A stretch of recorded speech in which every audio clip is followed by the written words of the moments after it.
खरं तर तुम्ही शब्द दिला होता कोणालाही सोडणार नाही, अटक केली. मी कालच खरं तर मीडियाला माहिती नाही, दुर्दैवाने वेगवेगळ्या चॅनलचे काही अँकर कारण नसताना माझ्या नावाची बदनामी करून मला त्याच्यात टार्गेट करतात. माझा दुरान्वय पण संबंध नाही आणि ह्यामध्ये मी काल पण जाहीरपणे बोललो.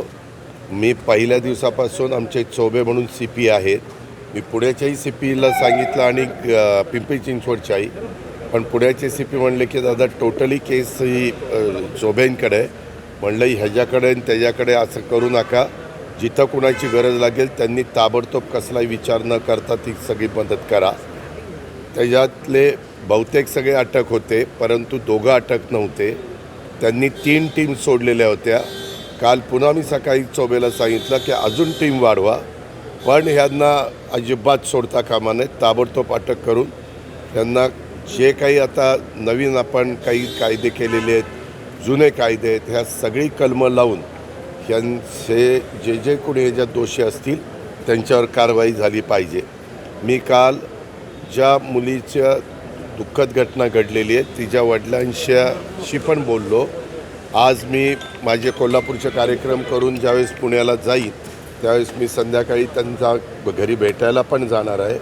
माझे इतर पण सहकाऱ्यांना मी पाठवलेलं होतं आणि हे दोघांचं लव्ह मॅरेज झालेलं होतं, परंतु आता तो विषय काढून उपयोग नाही.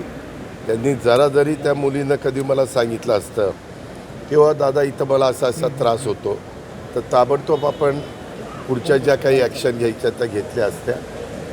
पण जे काही त्यांच्या वडिलांनी त्यांच्या नातेवाईकांनी इच्छा प्रदर्शित केलेली आहे ह्याच्यात राज्याचे प्रमुख गृहमंत्री या नात्याने मुख्यमंत्र्यांनी लक्ष घातलेलं आहे. मी तिथला पालकमंत्री या नात्याने लक्ष घातलेलं आहे आणि ह्या संपूर्ण जे कोणी दोषी असतील हगवणे परिवारातले त्यांच्यावर अतिशय कडक कारवाई केली जाणार आहे.